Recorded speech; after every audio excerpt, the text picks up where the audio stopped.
All right, here with Jameson Rodgers. Big things happening. Wanted to quickly ask you first, because I saw a TikTok, I believe you did, with a bottle of Jameson. Did the name, you were named after the whiskey, were you? No, it's a funny story, dude. My mom's never even drank, never even tasted alcohol, if you can believe that. Like one of the few people I feel like on the planet that's never even had a sip of wine, or you know what I mean? Like, she actually named me. It was a show in the '80s called Simon and Simon, and I guess one of the actors on there was named Jameson Parker. And so she was just like, I like that name. I'm gonna name my son that one day. So pretty random. Also a great country singer named Jameson Parker. Yeah, if Jameson Rodgers and Drew Parker had a baby. Jameson, one of the most underrated shots. We posted about this quite a few times, I think. The underrated pickleback, a Jameson and a pickle juice. Are you a fan? Yeah, I love it, dude. I mean, I don't know if it's like my number one choice for whiskey, Right. But I definitely don't like. A lot of people hate it for whatever. Like a lot of people are just like, "Oh, Jameson is the worst ever." No, I like to sip a little Jameson here and there for sure. I think you go through a phase in life in your 20s. Like, I think we're the same age. I'm about to turn 33 and we're all kind of the same age. When you go through that phase of Jameson's like a torture shot for your friends at a bar. Yeah. Get them a Jameson and it's bad. And now when you get to 33, you can appreciate a Jameson on the rocks now and actually be like, it's not bad at all. You know what's kind of taken the place or kind of switched roles for me is Jaeger. Like when I was in college, I loved a Jaeger bomb, and when I was in college, God, now it's like I have a funny story with you. The last time I drank Jaeger was I was out with Combs a couple years ago, and we had the end of tour pranks. That's perfect. And they brought up a shot. Y'all probably heard this story, but they brought up a shot in between every song when I was on stage. And so I ended up taking like 10 shots, and it was a different kind of liquor. It was a different kind of liquor every time too. And the last one they brought up, I'm drunk on stage. And Literally. I'm literally drunk, like never been this drunk on stage before. I was like terrified that I was gonna lose my record. Go streaking or something. I don't know, but they brought up a Jaeger, and it took everything I had not to throw that up in front of 12,000 people that night. Oh my God. The Jaeger. Like, what were the other ones? How many alcohols are there? Tequila, whiskey. It was one was tequila, one was vodka, one was like a Jack or dark liquor, rum maybe. Yeah, I mean it was the whole Fireball, the whole everything they had backstage pretty much. Little Baileys, mix it up. God, I don't think I've had Jaeger since probably the college days. Yeah, that's the first time I'd had it since college for sure. It's like cough syrup. The thing I can't do is just like I don't think I could do a vodka shot right now. If you were like, here's vodka, just like right in front of me. Anything else? I just can't drink vodka in general. It just makes me like, I was somebody the other day was like, man, I'm switching my drink to like vodka soda, and I was like, man, that's great. I mean, it's like 0 calories. I wish I could do that, but it's gonna make me cry. Like if I get it's one of those. I had one phase where I tried vodka soda for that reason. I was like, trying to with the diet, the workout plan, and everything. And you started the Tito's and LaCroix or whatever. Yeah. And I got to this weird phase where it was just giving me the worst heartburn imaginable, like worse than anything I would ever eat. And I was like, I just can't do this. But I've run into encounters with people that don't know what they're doing, and they'll like order like a shot of vodka. I'm like, I've spent time around Russian people, like they do that. That's really normal.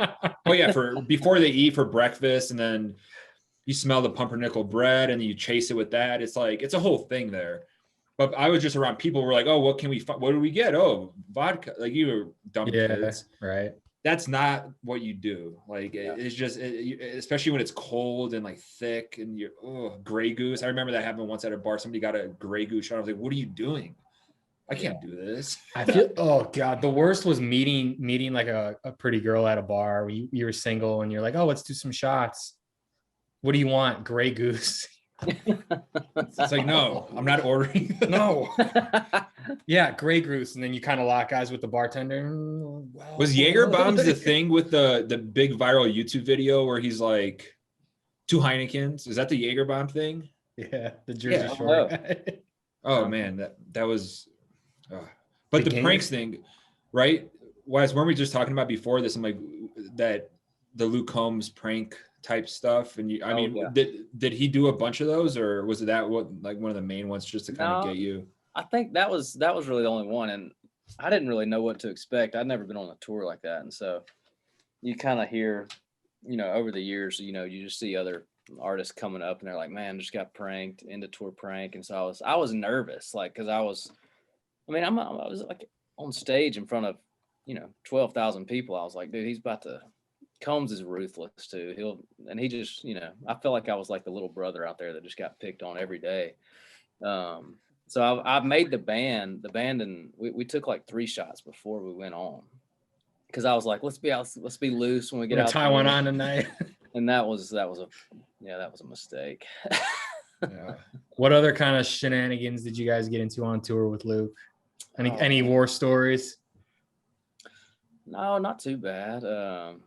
Trying to think of man. He surprised me with on my birthday. We were in Spokane, Washington. He rented out I guess he rented it out. It was a minor league baseball field, and we played softball all day, and it was a drinking event, to say the least. It was a beer on every base, so it was kind of if you got a hit, it kind of was not that good after a while. After a while, you're kind of hoping you didn't get a hit. You know what I mean? But then the drunker you get, the more you're missing. So it's exactly. Like it all evens out. Speaking of, you were on that softball team with a bunch of dudes like Morgan and Hardy and we're still doing it. I mean, we're still doing it. It's a spring season right now. We're supposed to be like 5 games in, but we played 1 game. It's the first week was a rain out. The second week there was a power issue. We've played 1 game. We got our ass killed. So yeah. Whose fault is it? Who's the worst? The God. fans would know. I don't know. I'll say me. I mean, it's softball. Come on, you can. Who's the best? Who's the best then? Who's the best? Well, a lot of college guys or a lot of country guys played baseball. It seems weirdly. Yeah, for sure. I picked everybody to. I was just thinking about all the guys that have played baseball, and I was like, man, let's just, while we have time, let's play some freaking softball in Nashville. And it was fun in the fall. We started out like 4-0, and we were, we started talking all the mad noise, and got humbled pretty quick. But man, Chris Lane's really good. He's like insane in outfield. He can run a ball down like crazy. Jimmy Allen's supposed to play. He's supposed to play all spring, and I hear he's a freaking stud. But I haven't seen him yet. He hadn't made a game yet, so we'll see. And just so people know, there's like John Langston's on the team, Jordan Davis, Hardy, Ernest, Morgan Wallen. I would love to be the other team that kicked your guys' ass, because I just picture a bunch of guys that work in finance coming out there and just smoking you guys and be like, yeah, we just beat all those guys. I don't know. Well, you got to have a target on your back as the musicians of Nashville's softball team, celebrity softball team in a sense. Like, and we have like cameras out there too, so it's like when we don't win, we probably look so freaking lame, dude. I mean, it's just if you're drunk, who brings the camera? Yeah. Well, we have like a camera out there just to like document it, you know what I mean? To like, because people kind of want to see that stuff here and there. So could you guys turn it into like a really over the top Chris Gaines style documentary where it's like really dramatic and you're like, man, Hardy struck out and I wanted to and like then the inner turmoil of a team. Dude, we're doing that. One episode needs to be that for sure. Going back to the drinking thing because of the state, I was always thinking about that too, because we posted a video that actually went viral for us a while back. This had to have been 4 years ago or so. I want to say Hershey, Pennsylvania. Actually, I remember. But Dierks Bentley would like every now and then would invite fans on stage. They would drink, like just do a song with them. And the video we shared was a girl gets on there, either takes a shot, does a shotgun, or just had a beer or something, and just projectile vomits, like clear as day. And she tries to hide it, and you just feel so bad. But the crowd kind of like supports her through it. And it's, I mean, that to me, honestly, I'm surprised I haven't seen more of that. Like it goes down the wrong pipe even sometimes. It's gonna come back up. Yeah, you know what I mean? I mean, I was on the Jaeger shot that night. I was real close to that. Breathing exercises, right? Yeah, you think you're about. It's. I mean, I think the adrenaline was the only thing that saved me. There was another time where I can't remember where we were, but people were throwing up like the little airplane bottles. Yeah. It was on that Luke tour, and I was like, felt like a badass that night or whatever. And so I was, I took one, and then the second one, I didn't time it right, because as soon as I got done, the verse started on the second verse, whatever, and I was like, it was hard. Yeah. It was just hard to start singing after a couple of airplane bottles like that. Wes is one of the worst shot takers at times I've seen, where it's almost like you like let it soak on your tongue and then you try to swallow it. Versus like that straight, like nice, easy pour. You like mouthwash it or what? Yeah, I'll be that guy, 32 years old, and I still sometimes will do this shit where I'll put it in my mouth and then I'm like John Wolf, the Texas singer, has like his own tequila. We did like a tequila tasting, got wasted on a podcast, and he was telling us like, here's how you're supposed to do it, and like hold it in your mouth and swish it around. So I'm like tequila. I'm like, John, I'm not ready for this. Like I'm not in this kind of shape. But yeah, I mean, the country music and drinking today, was it US or somebody else that posted the Kelly Clarkson thing?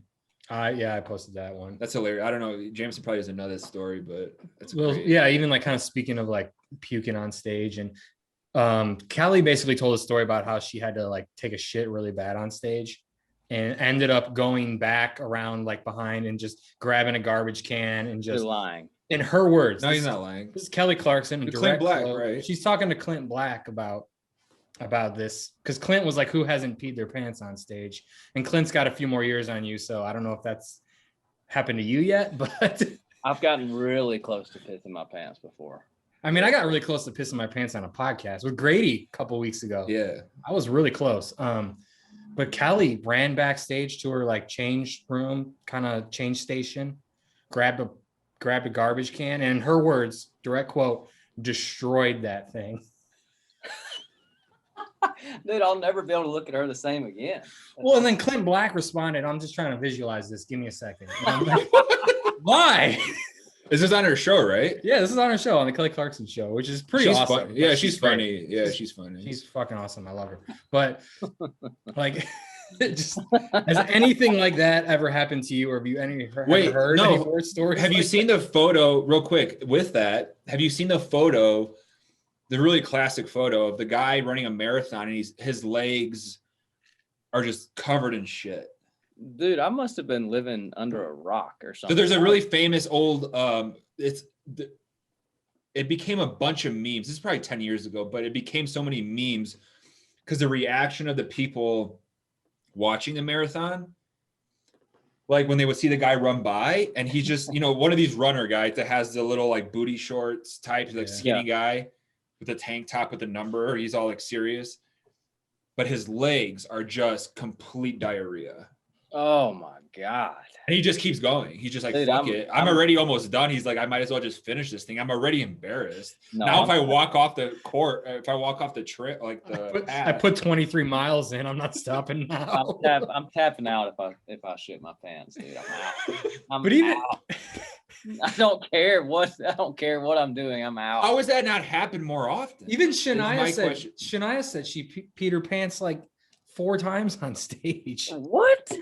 Yeah, she was on Bravo, right? She was Andy Cohen's show or something like that. You know how Bravo has that like after show stuff with Housewives or Top Chef or whatever. I feel like we're blowing Jameson's mind right now. Apparently, I don't know anything about anything, man. That's just... Well, we were trying to come at you with some good stuff because we were like, this guy likes beer shits. What comes after beer shits? Like, no, I've definitely never shit or pissed my pants on stage. So that's great. I mean, you're ahead of the curve there. Like, I mean, you got a long career ahead of you. Keep that going. I hope. Back to my notes. But a serious question now, though. Good to know that, obviously. And if you wear dark pants, I guess you could probably hide it pretty well. But born in Mississippi. Yeah. Moved to Nashville about 10 years ago. How did you get your start, though, that 10 years ago to make the call, I want to go to Nashville? Because that I looked at your site bio, didn't see as much. Obviously, everybody knows now you and Luke Combs are good buddies. You're on the same label. But the start before they moved to Nashville, how did that kind of facilitate? Yeah, so I played baseball through junior college there in Mississippi, and then funny story, I got recruited to go play baseball at an NAIA school in Memphis, and so I went. And second day in the semester, the coach that recruited us there called a meeting. He was like, "Man, I got offered the job at Pitt. I'm leaving tomorrow." And so we were like, "Cool, we'll just go screw ourselves over here."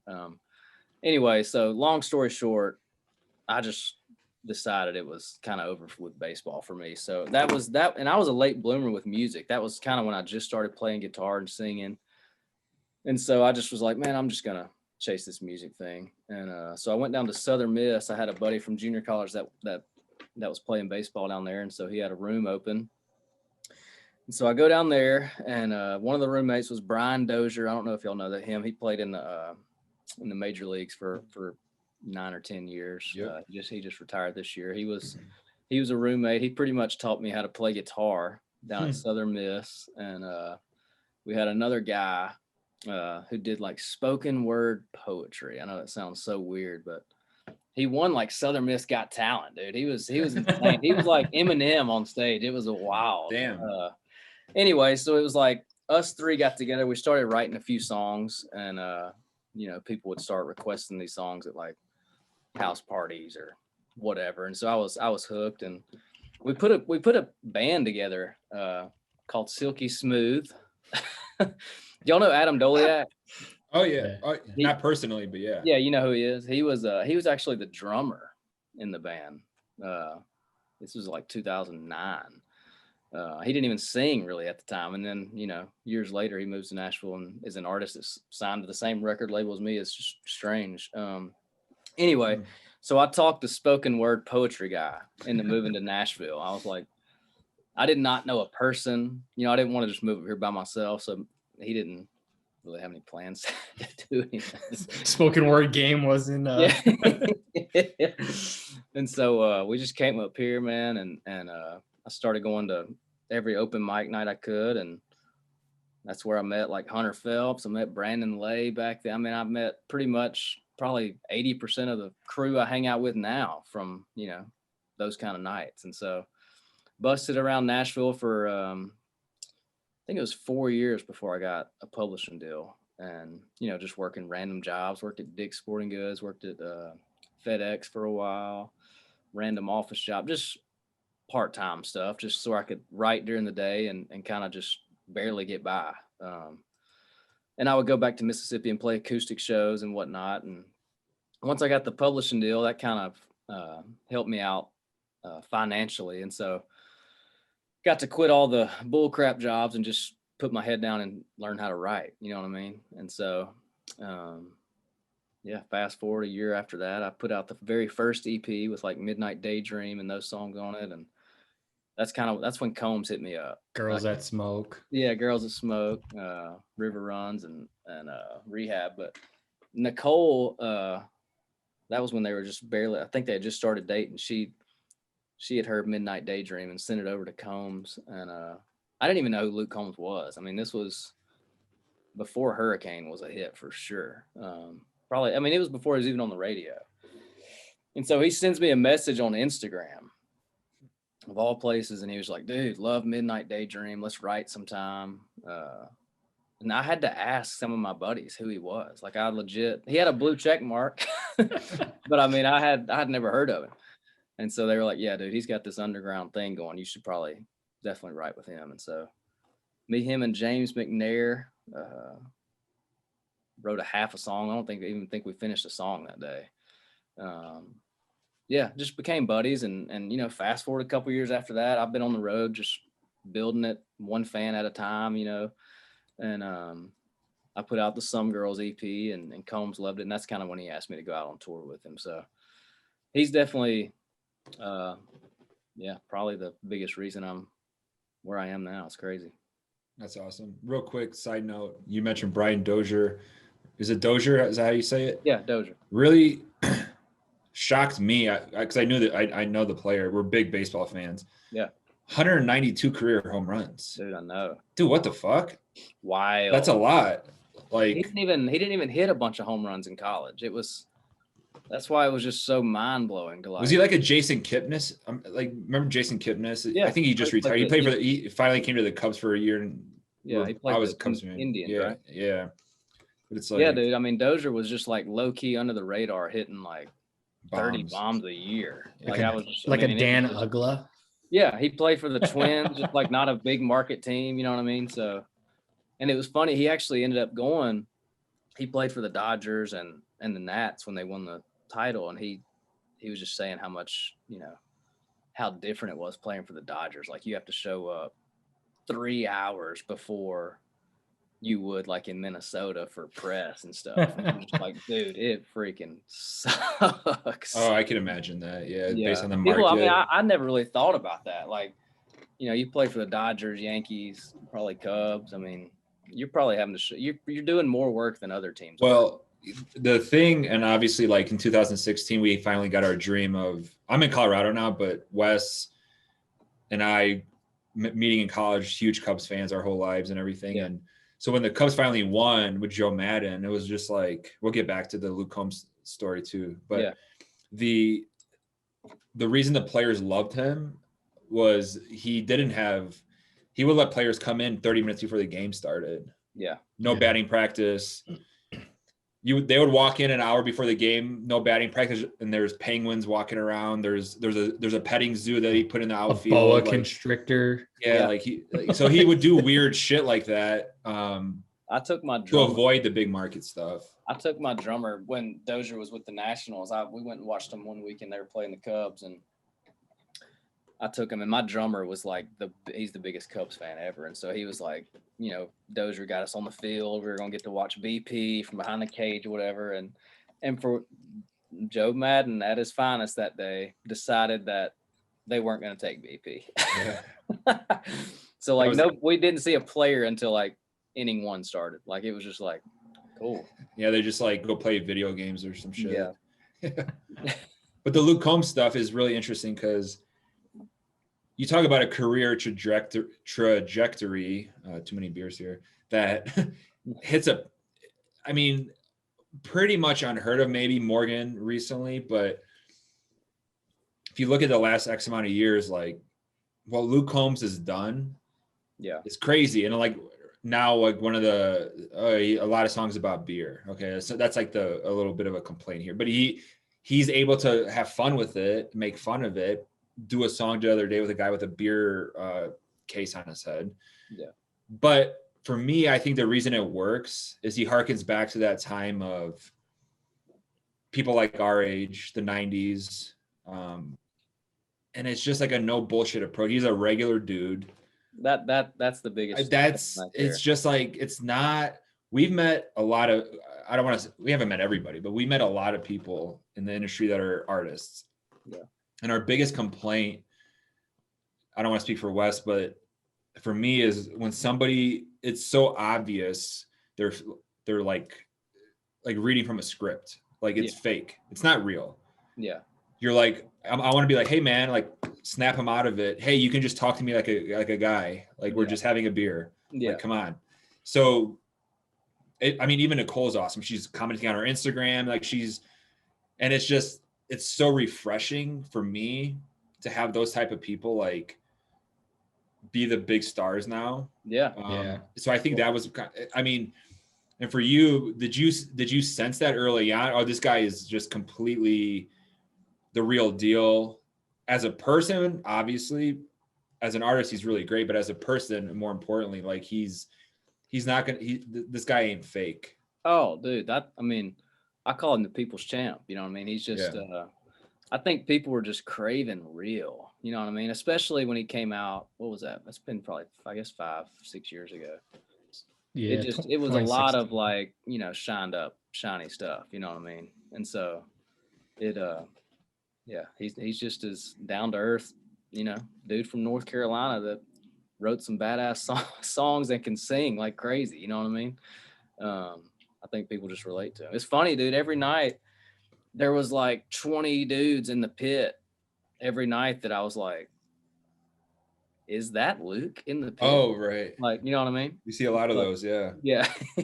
Well, I think the thing with Luke too is that it's like he's that guy, that buddy you had in high school or you had in college or you still have now. It's just like, oh, or if you're that guy, it's like, oh, he looks like me, he talks like me, he drinks beer with his buddies like me, he sings songs about things that blue collar boys or even his love songs. You're like, I get that. It's not like it's just he relates, Yeah. and it's not bullshit. His crowd too probably had felt, like maybe forgotten about. You know what I mean? It wasn't a ton of that traditional flavored kind of country stuff at the time when he came out. You know what I mean? So no, I mean, we saw from we always like pride ourselves on being like the voice of the fan because we are fans. We're not calling ourselves like journalists. We're like a entertainment brand, but really pride ourselves on the music and having our finger on the pulse and all these things. And Luke tapped into that just like organically. Yeah. There wasn't like a TikTok algorithm that he won and then all of a sudden, boom, like here's this guy. If anything, he started something where if you watch, which I don't, but like we'll post about it if somebody's good, but The Voice or something where people were like, oh, we need like a regular old guy with a beard who's a big boy and wears a trucker cap and we need one of those guys. Come on. Hey, Nashville, find more of these guys. Well, anytime someone blows up, it's like, let's get that. When Chris Sam Hunt blew up, they were like, let's get a Sam Hunt. Yeah. When Chris Stapleton blew up, let's get a Chris Stapleton. Big voice, gritty, burly dude. Luke blew up, like, let's get an everyday man. Like, yeah. Morgan blew up, let's get a dude with a mullet. Like, right? Isn't that one of the, I don't know if you would say annoyances, but for us it is like, yeah, with Nashville, I mean, we love Texas country. We love underground country. We love people not on major labels. We also love a lot of stuff that comes from Nashville, but specifically the music row element of like trying to formulate something is always kind of like the hardest part for us, where it's like, man, like let people kind of run free. Yeah. And if it works, it works. I know you can try to hit that number one with some song that's not real, but what's the end game? What's the long-term goal? And a lot of times there isn't one. And I think that's kind of what kind of frustrates us at times as fans first. Yeah. I don't know if you kind of like sense that sometimes with the ebbs and flows of like, oh, should I be doing more on TikTok? Should I be doing this? Should I be trying to like catch this wave or whatever? I mean, it's got to be a big part of it, right? Oh, dude, it's a huge part of it. I mean, and listen, I mean, y'all are both my age. I mean, a lot of people probably think I'm like 22. I mean, I look young. I get that, but it's like, I thought you were 25, dude. It's tough. It's tough for me. It's a constant battle with me, like, because I'm just not hey, I'm a selfie. Here's what I'm doing every minute of every day, and that's fine if you do that. Like, I'm not. It's tough for me to do that, and I don't know. That might be why my career is probably, it's just hasn't gone as fast as, maybe somebody that's gone viral on social media or whatever. Yeah. But I have to do it my way. You know what I mean? I think that's, like you were saying earlier, it's sometimes it does feel like a lot of the same, like a lot of the songs on the radio at times can be in the same vein, you know what I mean? And that's fine too. It's just I don't know, you just got to do it your own way. I feel like I'm just trying to do that. You know what I mean? I'm trying to be Jameson. I think it's working. Yeah. I mean, honestly, like you it's just an ear thing. Like for me, it's like you just hear it, like, I don't know, like we get sent stuff so much, dude. Like, especially on Friday morning, it's like, we don't have time to listen to everything, but you kind of get there's like the eye and ear test that kind of like pass. And it's just like, okay, like I can respect a song, even if it's about beer, like yours with Luke Combs. Yeah. I'd be like, at least this doesn't sound like everything else. Yeah. That's been done about, so you can find the wins. Like, it's not like every artist always has, oh my God, this song has to be like, this is a ballad. It's for the Grammys. It's amazing. You can have fun songs. So yeah, and it's hard. I mean, you can't just put a Desperado out every single. I mean, those songs are just rare. You know what I mean? It's like it's I don't know. You just gotta go with the best song for the time. You know what I mean? Yeah. How did Cold Beer Call My Name all come together? Man, it's weird. Like I wrote that song in like 2017. And when we obviously didn't write that to be a duet. And I even went in the studio and cut it just for me. I wasn't even planning Luke being on it. And that was kind of the same time when Luke hit me up to be on on that tour with him. And so I was just like, man, it would be cool to have a feature, you know what I mean, on my first record. And me and Luke were tight at the time, and he wasn't on any other thing at the time. So I was like, he'll probably say no, but I shot him a text and I was like, dude, because he had a folder of all my demos, and he knew the song, so yeah, he jumped on it, which was What are some reasons? That's awesome that he did. What are some reasons? Because these are things I think fans, even for us, sometimes, like when you say he wasn't on anything else, because I've heard Lauren Elena, right? Yeah, so there's situations where the label, not his label, just every label, like just the way they approach kind of what's going out there. What are some reasons somebody might say no, even if they wanted to do that with you? Lauren's a great example. Like, she's probably gets asked to be on a ton of songs. You know what I mean? She's been like the duet queen for the last few years.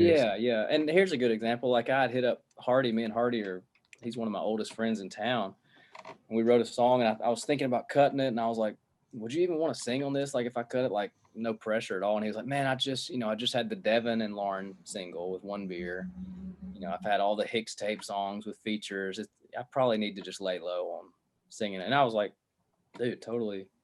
No hard feelings. Yeah, no. I mean, so it's just timing, you know what I mean? And like, that one just happened organically because we were just buddies from years before, you know what I mean? It might be weird, like, if you don't know an artist, you know what I mean, and it's just like a random, hey, will you sing on this song? Like, that's kind of like, well, I don't know.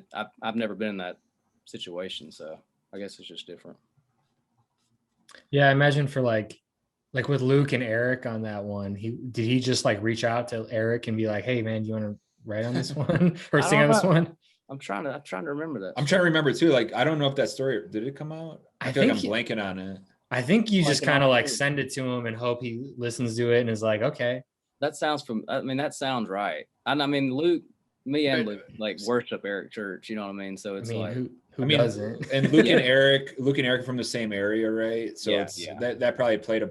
I think they went to the same college too, and so I think Eric had kind of reached out to him before that, and they had become buddies before that. So that probably sparked that. As a big Eric Church guy, what's your favorite Eric Church album? Because it's highly contested sometimes. Man, we had a poll on the site a while back, which got a ton of interaction, but there were two clear favorites. Yeah, I mean, Sinners Like Me is the reason I moved to Nashville. It's the reason why I like kind of wanted to start writing songs. That was just like the first time I ever heard a record, but I was like, oh, that's a lane you can do. That's cool. I feel like I can do that. You know what I mean? Like, but now I feel like I go back and listen to the Carolina record more than I do any of them. It's a great one. Yeah. I don't know why. There's no wrong answers, really. Oh yeah. Oh no. I mean, even in the new stuff is so exciting to me. It's like he takes it to this like weird, I don't want to say classic rock, but kind of like some of the time. but then it's like he comes right back to something that's gonna be more of a ballad, and then it's gonna be 3 albums. So is it 28 songs? What's off the top of your head? I don't know if you remember. It's gonna be quite a few, but sounds about right. I probably wrong with that number. was the middle album is gonna be smaller because it's just for the fans of the whatever the maybe 24 maybe. But that's the one thing that Eric's done. Where the middle album's gonna be called "And." Right. Where I was like, damn, that's the one time Eric's done something where I was just like, what? Like, what if that's somebody's favorite record? Like, and 10 years, 20 years from now, they're like, dude, what's your favorite record of all time? And actually ampersand, because it's like the symbol.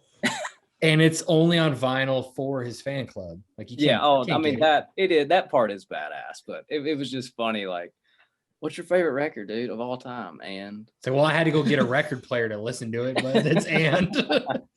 Well, I mean, hopefully eventually, because back in the early Spotify days, I don't know if I'm sure you remember this. A lot of artists would wait like a month before they release their album on Spotify. Yeah. So I think I want to say Outsiders. Yeah. One of those albums where you got the single and then you had to wait like 4 weeks and you finally got it. Taylor Swift used to do that.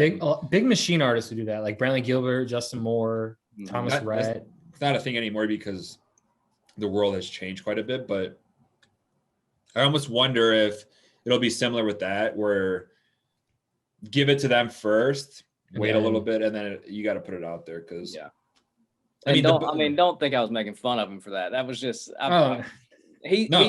everything he's ever done is just so thought out. You know what I mean? Oh, dude, it's like I hate to say we built this on but we, as just country fans, when I met Wes before this, it was, an Eric Church, a Kip Moore, guys that were not like falling into this industry standard of stuff. It was just, we liked it. We grew up on Alan Jackson, George Strait, and everything. Brooks and Dunn, Brooks and and then we got older and we're like, oh, that's just not on the radio anymore. Who do we like that's different? Guys like Eric Church, guys like Kip, and we're like, oh, this is great. Like there's guys making amazing music and women and that are not Ashley McBride these days, like to us, one of our favorites, and who aren't really, what'd you say? Kind of the underdogs. Yeah, the underdogs, and they do it without. They're not leaving anything on the table in terms of like, oh, you're missing out on anything. It's just more of a approach where, okay, maybe Eric releases singles knowing it's not going to do well. Yeah. Like he does that intentionally. Like that first single coming out never does well. Yeah. Yeah, no. On radio. And then it's like the next one always does well. And then he knows what he's doing. Like it's always I feel like he intentionally like tells the label to let's get it to 15 and then pull it, It's right. Let's release the most aggressive, like full throttle song we have that'll make everyone go, whoa, but radio not really play it.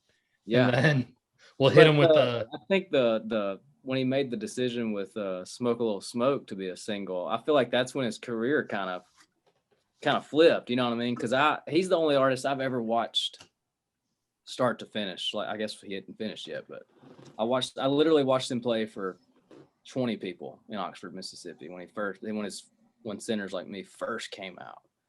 And then he came back a year later and it was like 300 people. And then the next time sold out. And then the next time was an arena.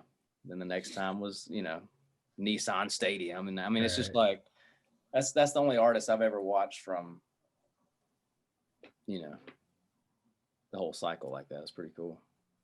Yeah. I mean, there's just the fans are just nuts in a good way. I mean, 3 of us are fans, but watching that live show it's hard to explain if you've never seen it. If you're a music fan, I think you could take any music fan and stick them in an Eric Church show and they're going to have a good time. And that's kind of like the weird, like, it's just like an intangible. It's like, you can't really teach it. Right. Like Luke Combs has that too. I think he's younger, but definitely. I mean, you get to a stage where you're Alan Jackson, you could just stand there Yeah. with your guitar. You don't got you. Yeah. The songs entertain everybody. Right.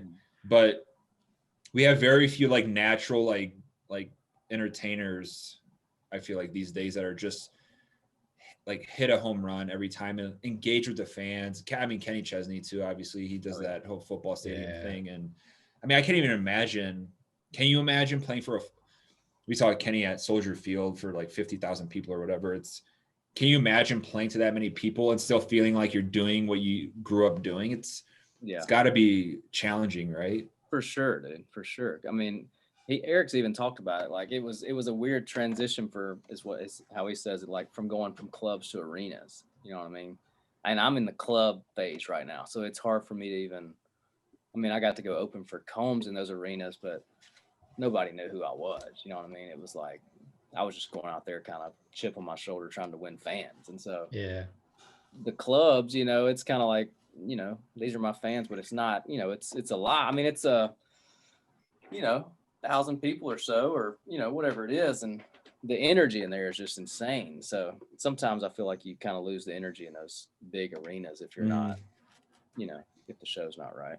Yeah. It's like you always want to drive it smaller, even in a stadium. How can you like drive it smaller? Bring them in the palm of your hand. You know? Right. Well, I mean, if you're Kenny Chesney, you come out of the middle of the 50-yard line, right? And you're sitting in that little chair that goes around the entire stadium. I mean, ridiculous. I mean, come on, that's ridiculous. But looking back, it's like you can get away with it. Like I've seen it live, and I'm like, I mean, everybody's staring at the stage, and I go, no, I've seen this on YouTube. I was like, look at the 50-yard line, and there he comes, sitting in a chair, going all around. It's like, I mean, Garth flew around with like Batman. Garth is probably the GOAT. I mean, I don't know. I mean, yeah. You think Garth is the GOAT? Dude, I mean, that's such a tough question. I mean, God, it's so hard to like say he's not. I mean, I get it. Look, I get it. I mean, in my mind, look, I'm the biggest Eric Church fan ever, believe me. But I mean, God, how many records has Garth sold? Like more than a billion? I mean, like. I mean, it's wild. It right? is It wild, was like Elvis and the Beatles combined or something. Like, I mean, he's literally one of the biggest artists of any genre. Oh yeah. I mean? So I mean, it's like, damn. I mean, you got to just tip your hat to him at some point. It's just like this dude is a freaking. I was gonna say, who's on your Mount Rushmore of country music? We tweeted this the other day. Yeah. Just curious to see. Four. It's impossible. That's an impossible question. We'll go Garth Church. Let's go George Strait, maybe. Alan Jackson. Alan Jackson, George Strait. We're done. Yeah, we're done. No, I mean, it's a weird question because you can actually get yourself into some trouble. I know. Well, even like you can't be present with an artist that's big. I feel like I can get away with saying somebody's like the best because then people are like, hey, wait a minute. Yeah. George Strait, and I'm like, yeah, I know. I'm just saying, like, who do you like? Wait a minute, Johnny Cash. Then you can always walk it back to the beginning. Further. What about Waylon? What about Merle? What about Well, and then you look at those guys, and then what about Jimmy Rodgers? And you walk it back to the 20s, and you're like, okay, well. Yeah, I mean, look at freaking Dolly Parton. I mean, is there a bigger country star ever than Dolly Parton? I mean, and people still love her to death, and she's still out there like doing her thing, and it's impossible. Somebody was, I think it was Hardy. Is she fully tatted on her arms? I don't know about fully, but yeah, she's got. That was always like a rumor, I think, and then she finally admitted it. This was like I just learned this in like the last 6 months. I feel like I don't know if she has a full like sleeve, like in the prototypical like way people have sleeves these days, but like she definitely does have like tattoos and stuff. But now every time like on her chest line, there's like some, and really on her wrist you can kind of see them. And every time I see her now, it's like she never wears anything showing her arm.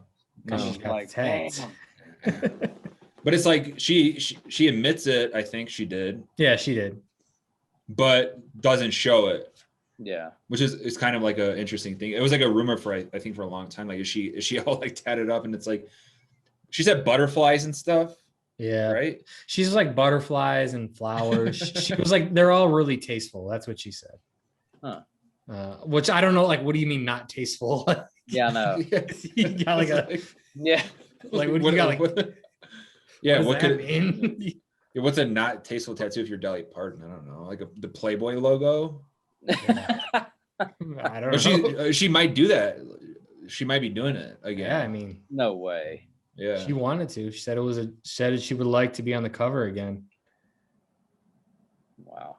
I don't think she was fully nude though. Obviously. No. She didn't show anything though. Even about that, she said it would have to be tasteful again. Like, but Dolly, I mean, Dolly's Dolly. Like, when you can go by one name. No, legend. Yeah, Dolly, Willie, like Waylon. Yeah. They're I wanted to ask you, Jameson, about. I told Wes I wouldn't say this because it makes me seem like I'm full of shit. But so I got my dog right here, Maverick, and he's sleeping. He's a German Shepherd Husky mix. Grew up with dogs, like a super obsessed dog guy, and just for me, like whether it's Marley and Me the movie, whether it's Maggie's song from Chris Stapleton, and then today I was like, all right, I can listen to this, and I'm just doing stuff for the baby. I literally, dude, I started crying. I'm like, I cannot. No, you didn't. Dude, I can't listen to dog songs. Like I can't do it. And it's like, try my hardest to not let it affect like what I'm. Yeah. There's something about the dog song. And what I hate is people that don't like country are like, oh, my girl left me, I'm drunk, and my dog is like a stereotype of whatever. Yeah.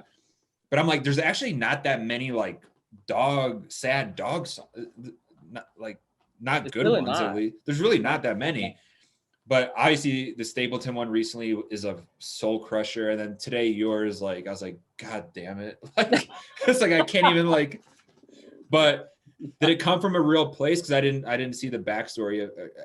It's just very well done and kind of hits all the notes of kind of what people probably go through in a lot of ways, but compliments to the song. But I appreciate it, man. I appreciate it. It's hard to anybody with a best friend that's a dog will totally, I think, just get crippled over with that type of thing. But where did that song kind of come from? Dogs are family members, man.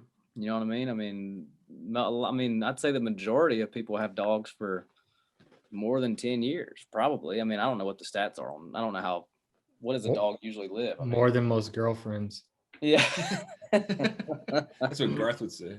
But no, we were on a writing.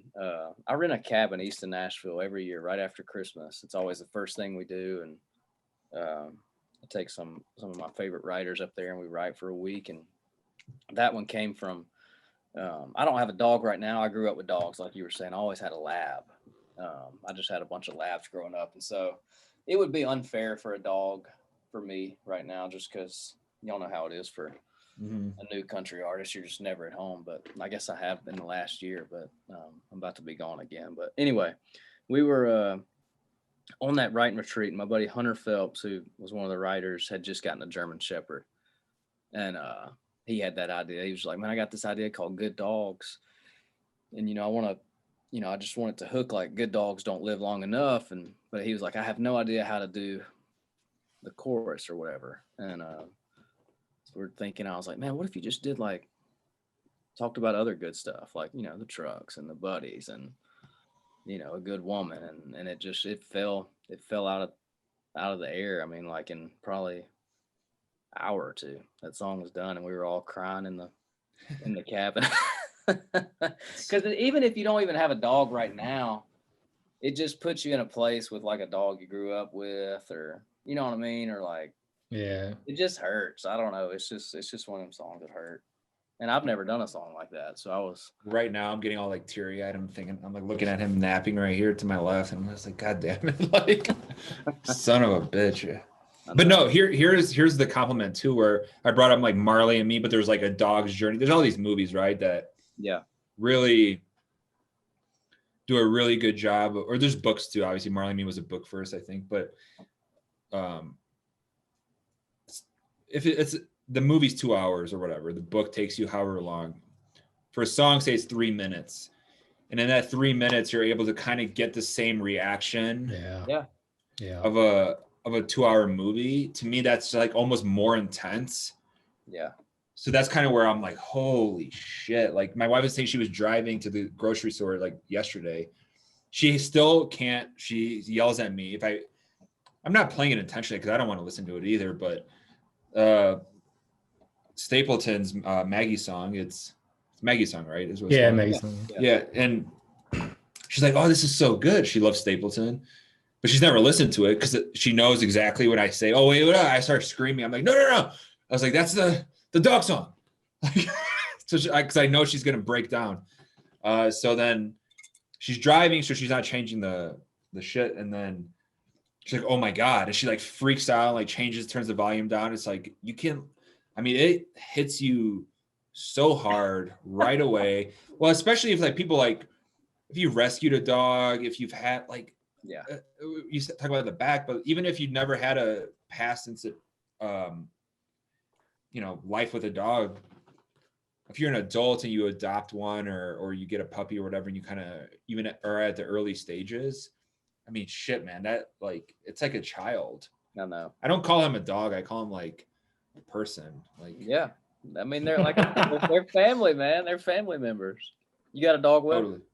I do not right now because I live in a tiny little apartment, and I don't know. I just feel like I want one really bad, but I also just like I don't know. Yeah. But I've had a couple moments in my life where I've buried a dog that got hit by a car, and like lost another dog after that one. 15 years later, and so it definitely resonates totally for me as well. I don't have one right now, but I know too, it's like, that's another thing I'm going to bring into my life. That's just like to care about and to value. And no offense to the cat owners. We're not trying to not talk about cats, but there ain't never been a goddamn country song about a cat.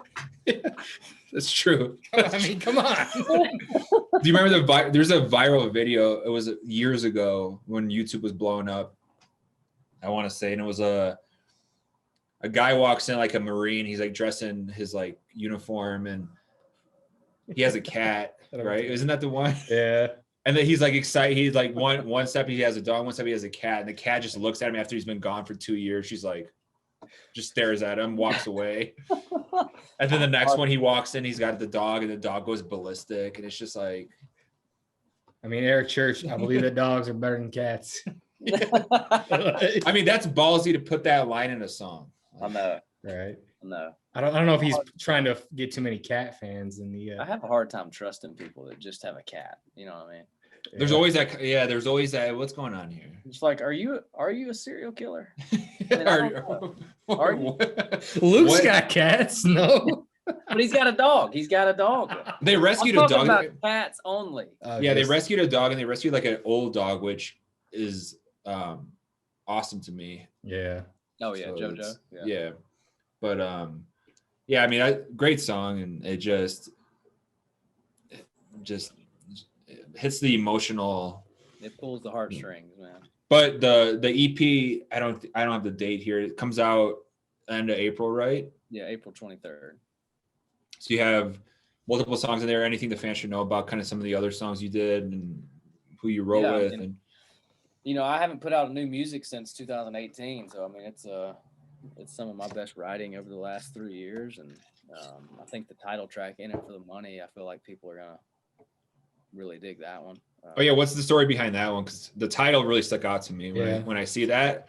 Yeah. That's the vibe I get from a lot of people. Yeah. Sometimes. That's kind of like I was torn on calling the EP that, because I was scared people. At first, I was like, man, people are gonna think I'm actually in it for the money when they see that, and I was like, you know what?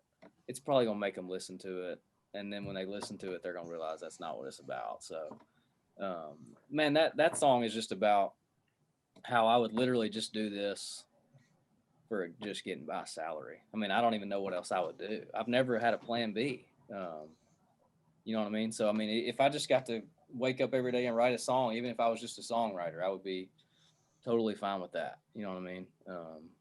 I guess getting to be a somewhat, having a little bit of success as an artist is, is a cherry on top for me. Right on. Who are some of the co-writers on there?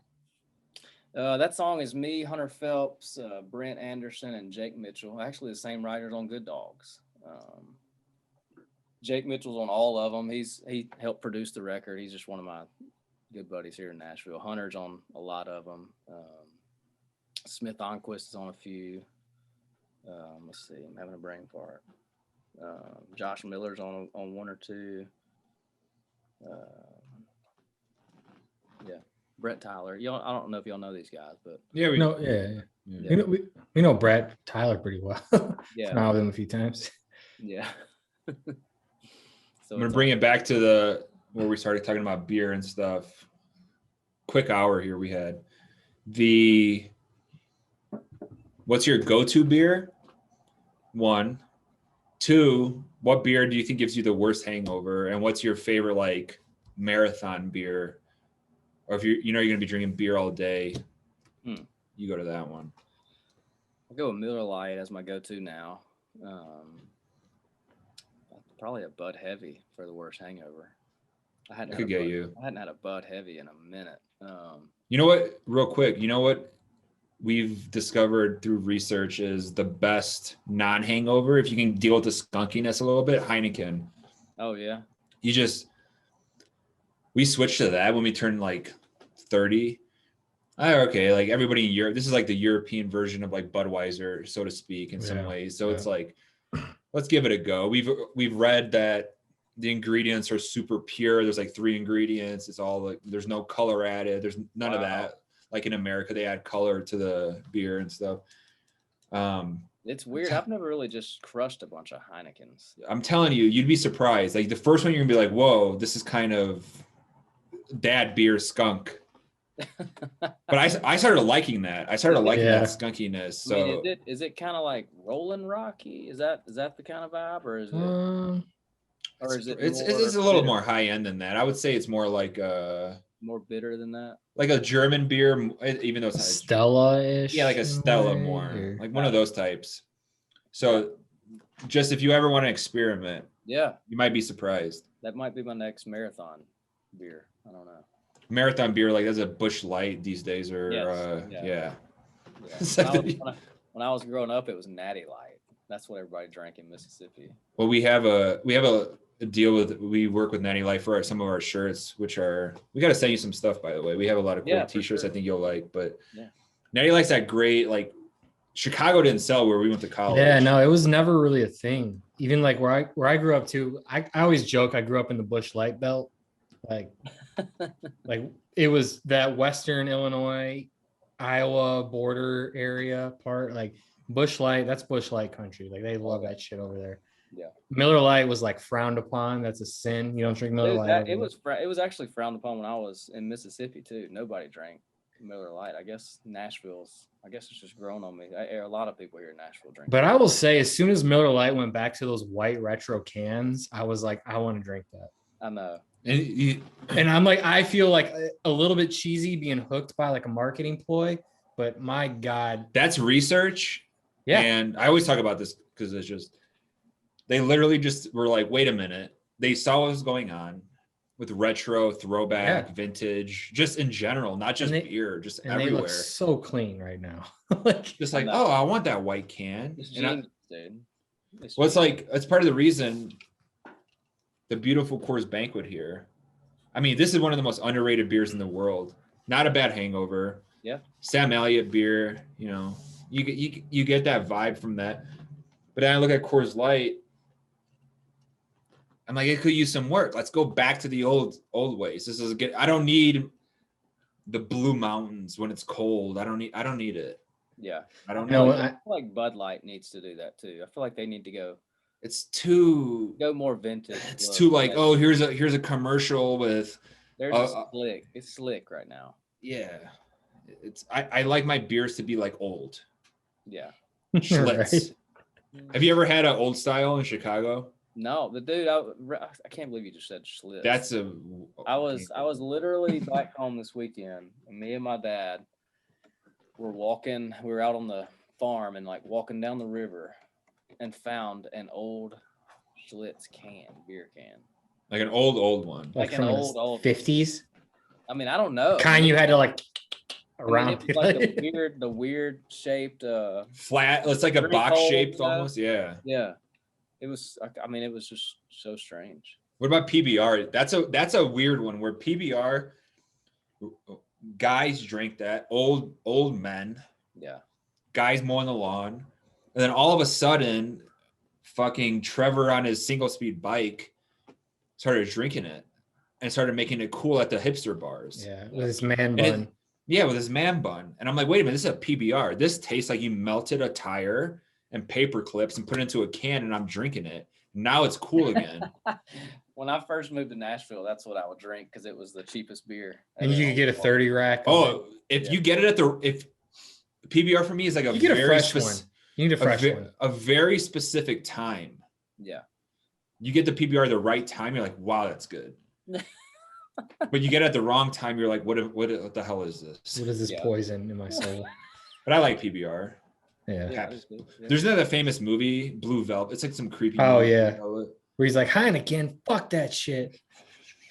Pass blue ribbon. Yeah, it's like, when did hipsters hijack shitty beer? They hijacked a lot of things. I mean, I live in a very hipster part of Chicago. I got yelled at moving to Colorado. I call Coors Banquet. Stupid me. I'm so sorry. I called it Coors Banquet. Apparently, everybody here calls it Yellow Bellies. Oh, wow. And I've gotten corrected a few times already, like 7 times. Where are you at in Denver?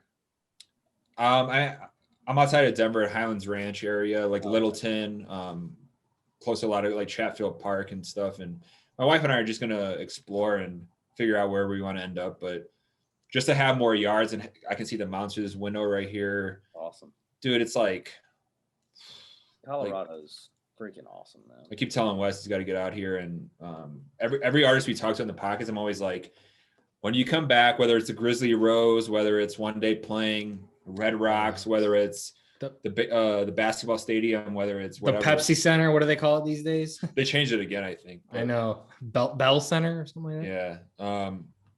Gotta do podcasts, bring you guys out here, do some edibles, sit by a river, just stare at the sky. Then we got some trout. Pull out a trout, eat it raw. Why not, dude? Like Bear Grylls style. Dude, I'm in. I mean, what? I mean, come on, right? Like everybody's been cooped up for so long. Like, I feel like people are just dying to get out there and just kind of absolutely go crazy. I'll bring George. It seems like there's a light at the end of the tunnel now. I don't know what it's like. I mean, Nashville's different than Denver and Chicago. It probably hasn't been near as strict as Chicago for sure. I mean, Chicago's been by far probably the worst of anything other than LA and New York. Yeah. I mean, even the restaurants that are open are like, well, we're just come pick something up. Man, like, God damn it. Like here's like nobody here wears masks outside. Like when I moved from Chicago in December, I would say like 75% of the people living by me would wear a mask outside, even given like what was being said, like scientifically about like distance and so it's like, it's crazy how you can go to different states. And it's just, even though Denver's like very like this or that, but like overall, I people are just kind of like, okay, I'm outside. I'm going to be outside. I'm going to do my thing. And people are just like dying to be at a concert again with entertainment or even go to a movie or a play or whatever the restaurant. Like, I don't know. I just think it's gonna be crazy. When like, do you know when you're gonna get back on the road or no?